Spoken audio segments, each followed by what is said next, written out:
অরু এবং অহনাই যে পুলিশকে খবর দিয়েছে সেটা ধরে ফেললো শ্যামলী। কোন গোপনে মন ভেসেছে সিরিয়ালের আগামী পর্বে তোমরা দেখতে পাবে। শ্যামলী বুঝতে পেরে যায় যে কে পুলিশকে মন্দারের ব্যাপারে খবর দিয়েছে।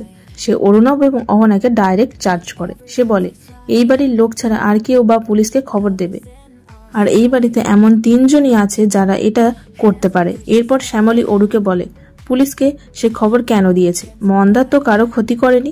এরপর শ্যামলী অহনাকে বলে মন্দার তোমাদের কি এমন সত্যির ব্যাপারে জানতে পেরে গেছিল যে তার জন্য তাকে রাস্তা থেকে সরানোর জন্য পুলিশকে খবর দিতে হলো। অরু বা অহনা কেউ কিছু বলে না, দুজনের মাথা নিচু করে থাকে। এদিকে অনেকের তার মা এবং বাবাও চুপ করে সবটা শুনতে থাকে। সো এর আগে কিছু কিন্তু মন্দার সন্দেহ করেছিল অরুণাবকে, কিন্তু এবার অরু পুলিশকে খবর দিয়ে এমন একটা ভুল করে বসলো যে এবার শ্যামলীও সন্দেহ করা শুরু করলো।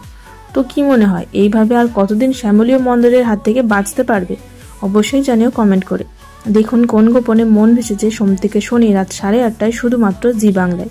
এরকম সমস্ত আপডেট সবার আগে পেতে অবশ্যই আমাদের চ্যানেলটি সাবস্ক্রাইব করে নিও।